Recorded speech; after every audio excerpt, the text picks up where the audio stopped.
Bonjour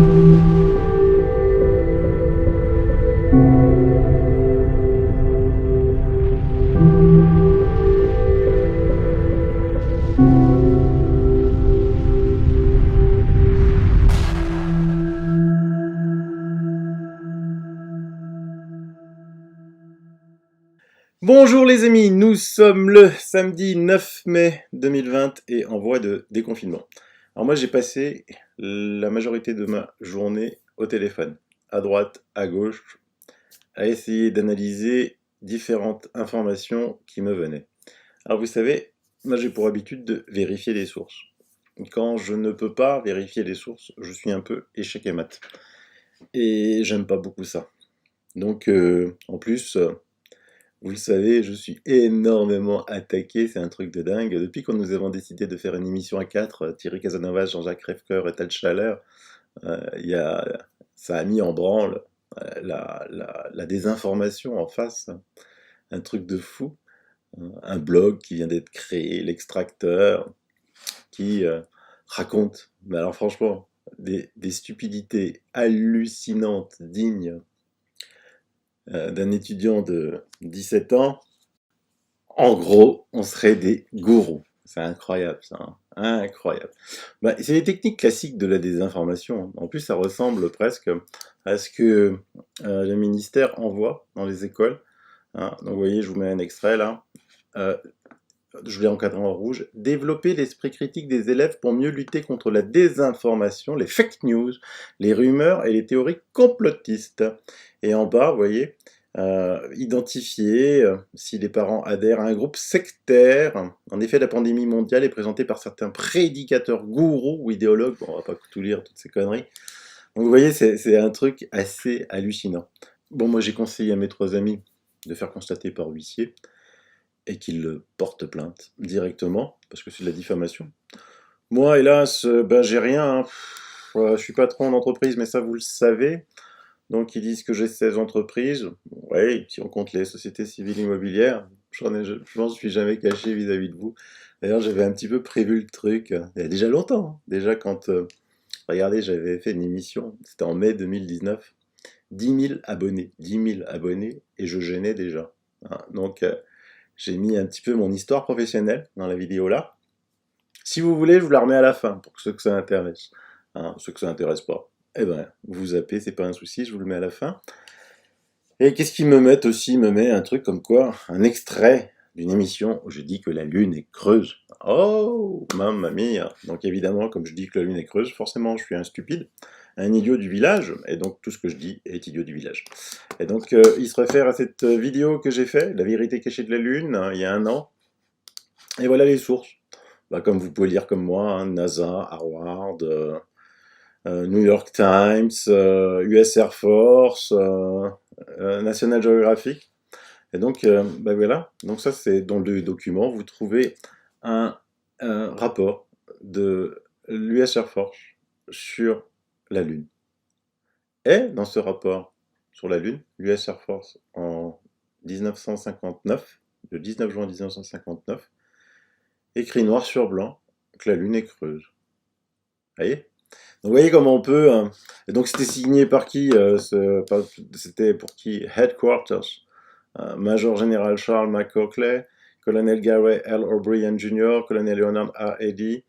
Donc voilà, comment vous voyez comment c'est la technique des informations, comment prendre quelque chose dans une émission, sortir de son contexte, c'est tellement facile. Mais ne prêtez pas attention, surtout quand c'est des lâches qui ne communiquent pas sous leur vrai nom, sur des faux pseudos, quoi, parce que c'est des riens, quoi. C'est juste de la désinformation officielle.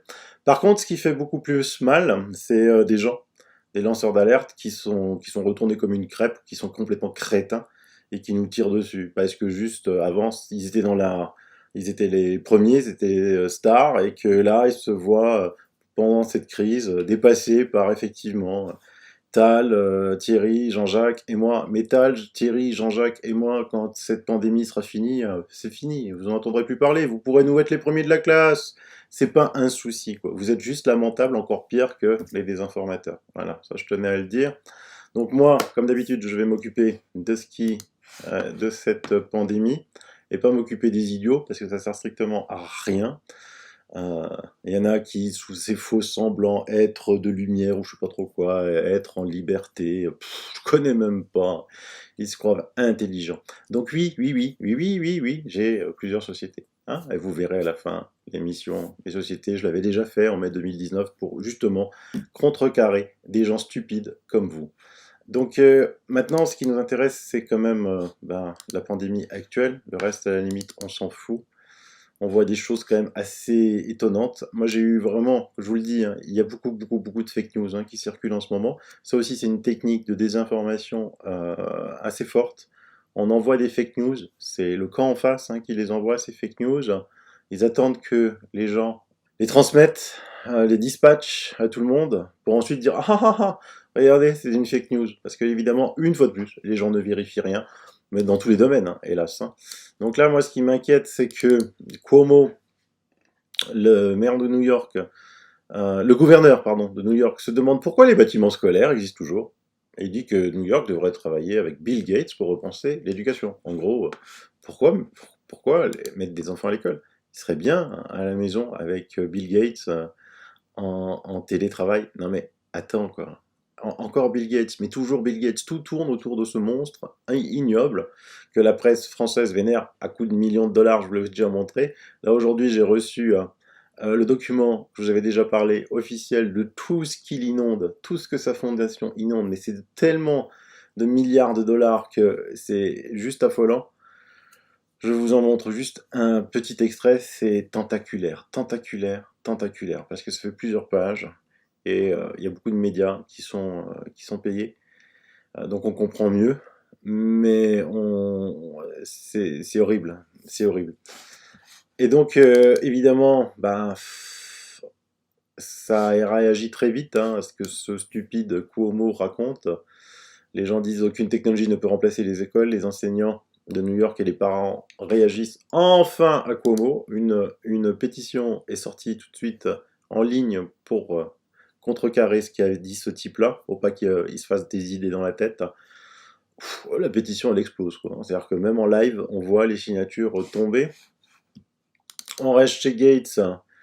Ben voilà pourquoi Bill Gates veut une indemnité pour les vaccins. Alors qu'est-ce que ça veut dire? Bon, c'est des sites américains, c'est traduit en français.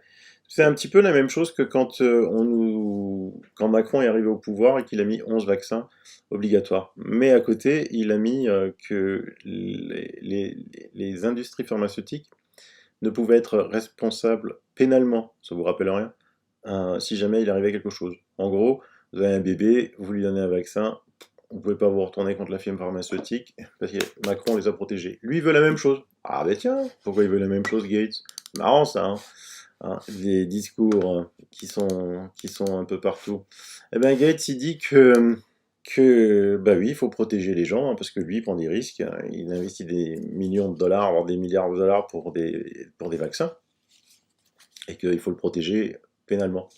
Alors ce qui est intéressant, c'est que même des promoteurs de vaccins, c'est-à-dire des médecins, parce que Gates n'est pas médecin, comme Paul Hoffitt et Peter Hotez, qui sont pro-vaccin, mettent en garde contre les dangers inhérents au développement d'un vaccin contre les coronavirus. Là, c'est pas un anti-vax qui parle, quoi. C'est pas Tal Chaleur qui dit non, non, le vaccin est dangereux. Non, non, c'est des pro-vaccins, quoi. Je vous mets les liens, comme d'habitude dans mon émission, c'est sourcé. Et ils disent que les scientifiques ont d'abord tenté de développer des vaccins contre les coronas après l'épidémie de SARS-CoV en 2002 en Chine. Et des équipes de scientifiques américains et étrangers ont vacciné des animaux d'abord, avec les 4 vaccins les plus prometteurs. Au début, l'expérience semblait réussie, car tous les animaux ont développé une réponse, avec des anticorps solides contre le corona. Cependant, lorsque les scientifiques ont exposé les animaux vaccinés à un virus sauvage, c'est-à-dire un corona qui n'est plus de laboratoire, les résultats ont été horribles. Horribles. Les animaux vaccinés ont subi des réponses, ce qu'on appelle hyper-immunes, avec inflammation dans tout le corps, en particulier dans les poumons. Et les chercheurs avaient observé cette même réponse immunitaire renforcée lors de tests sur l'homme, lors de tests de vaccination contre le VRS échoué dans les années 60. 2 enfants sont morts. Et dans le lien que je vous mets, il y a une séquence vidéo où Othèse et même Anthony Fauci, hein, celui qui est le général virologue américain, avertissent que tout nouveau vaccin contre le coronavirus pourrait déclencher des réactions immunitaires létales. Létales. Vous avez entendu létales. Hein, lorsque les personnes vaccinées entrent en contact avec le virus sauvage. Donc vous vaccinez, vous rencontrez quelqu'un qui a de nouveau le virus ou il est dans l'air, et vous mourrez. Donc à l'époque, Fauci a fait le choix imprudent d'accélérer les vaccins. Financé par qui? Déjà, par Gates, sans études animales. Il s'est dit, mais attends, si le problème c'est les animaux, on supprime les animaux.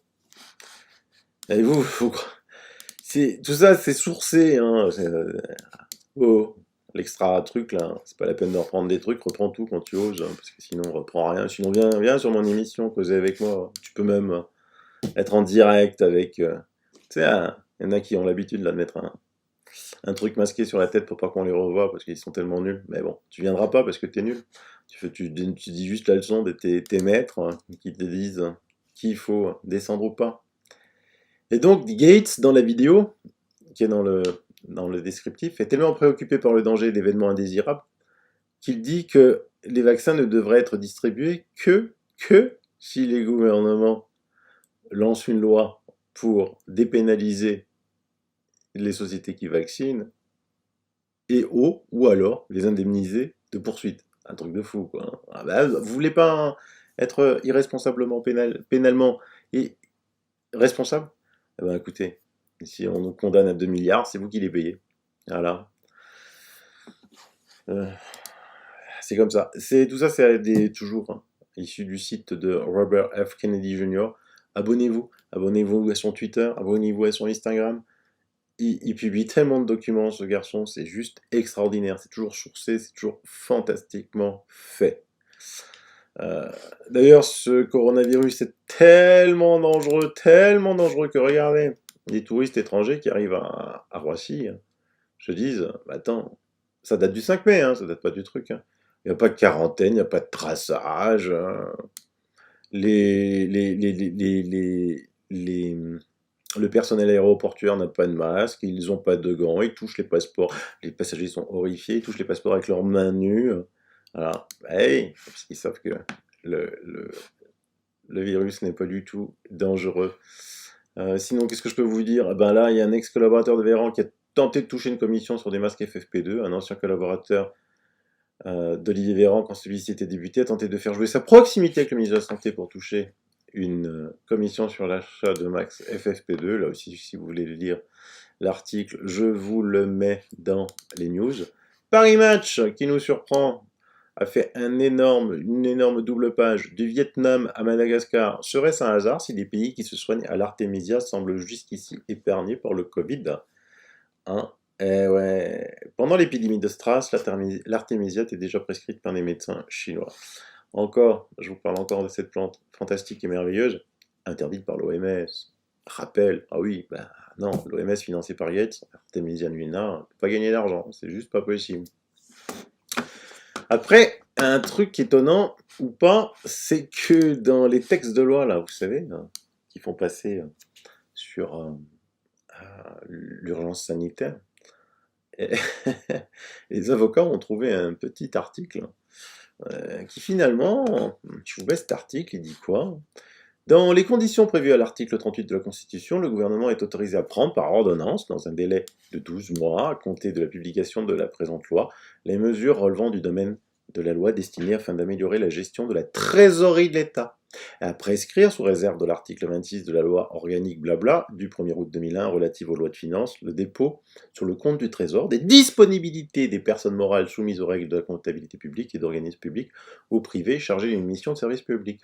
Donc en gros, eh bien ici, vous avez dans le Twitter de la présidente du Conseil national des barreaux, elle vient de comprendre que, en fait, avec cet article de loi, ils pouvaient leur piquer, vous savez, leur fameuse caisse de retraite excédentaire